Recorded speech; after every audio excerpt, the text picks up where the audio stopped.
اسے اپنی ہی ملکیت میں رکھ کر عاریۃً ادھار سے استعمال کرنے کے لیے اسے استعمال کرائیں، یہ ملکیت بھی بیوی ہی کی کر دیں۔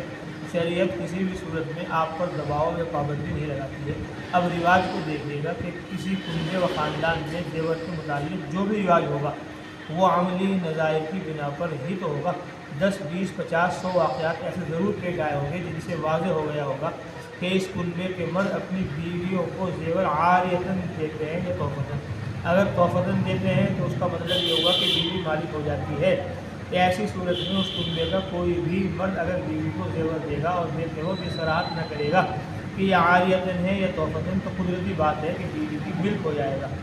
اور اگر شوہر تحفتاً نہیں دینا چاہتا تھا تو اس پر لازم تھا کہ دیتے وقت وضاحت و صراحت کر دیتا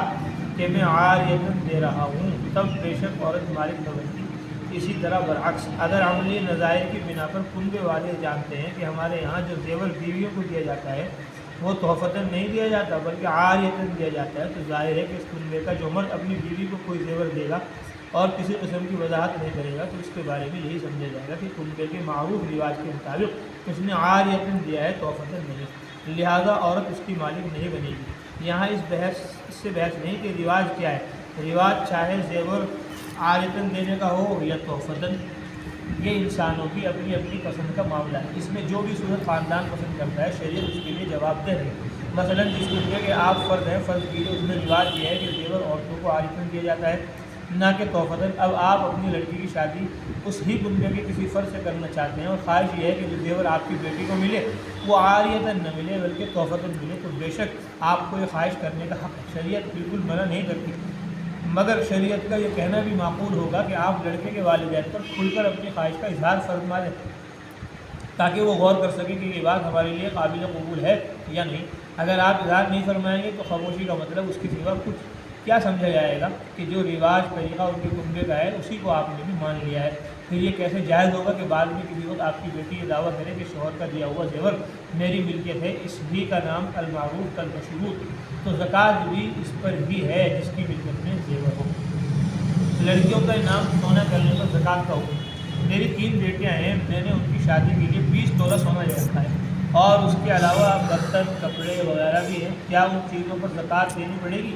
جواب: اگر آپ نے اس سونے کا مالک اپنی بچیوں کو بنا دیا ہے تو ان کے جوان یعنی بالغ ہونے تک تو ان پر زکوٰۃ واجب نہیں، جوان ہونے کے بعد ان میں جو صاحب نصاب ہو ان پر زکوٰۃ ہوگی، اور اگر بچیوں کو مالک نہیں بنایا، ملکیت آپ ہی کی ہے تو اس سونے پر زکوٰۃ فرض ہے۔ برتن کپڑے وغیرہ استعمال کی چیزیں آپ نے انہی کے لیے رکھی ہے، ان پر زکوٰۃ نہیں ہے۔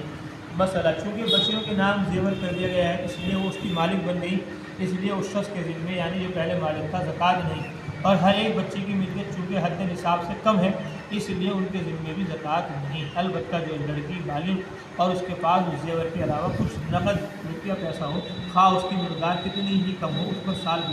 بھی گزر جائے تو اس لڑکی پر زکوٰۃ لازم ہوگی، کیونکہ جب سونے چاندی کے ساتھ کچھ نقدی مل جائے اور مجموعی کی قیمت 52.5 تولے چاندی کے برابر ہو جائے تو زکوٰۃ فرض ہو جاتی ہے، اور جو لڑکی نابالغ ہے اس کی ملکیت پر زکوٰۃ نہیں جب تک کہ وہ بالغ نہیں ہو جاتی، صرف نام کرنا ہی کافی ہے۔ مسئلہ: اگر لڑکی کو زیور کا مالک بنا دیا تو جب تک وہ لڑکی نابالغ ہے اس پر زکوٰۃ نہیں، بالغ ہونے کے بعد لڑکی کے دل پر زکوٰۃ واجب ہوگی جبکہ صرف یہ زیور اس کے ساتھ کچھ نقد روپیہ پیسے کی مقدار کو پہنچ جائے، صرف یہ نیت کرنے سے کہ زیور لڑکی کی جہیز میں دیا جائے گا زکوٰۃ سے مستثنیٰ نہیں قرار دیا جا سکتا جب تک کہ لڑکی کو اس کا مالک نہ بنایا جائے، اور لڑکی کو مالک بنا دینے کے بعد پھر اس زیور کا بغیر لڑکی کی اجازت کے خود پہننا جائز نہیں ہوگا۔ مسئلہ: لیکن اولاد کو ہبہ کرنے کے بعد اس زیور پر آپ کا کوئی تعلق نہیں ہوگا۔ اللہ تعالیٰ سب کو تمام فضائل مسائل سیکھنے کی اور عمل کرنے کی، ان کو سارے عالم میں پھیلاتے پہنچاتے رہنے کی توفیق نصیب فرمائے۔ اعوذ باللہ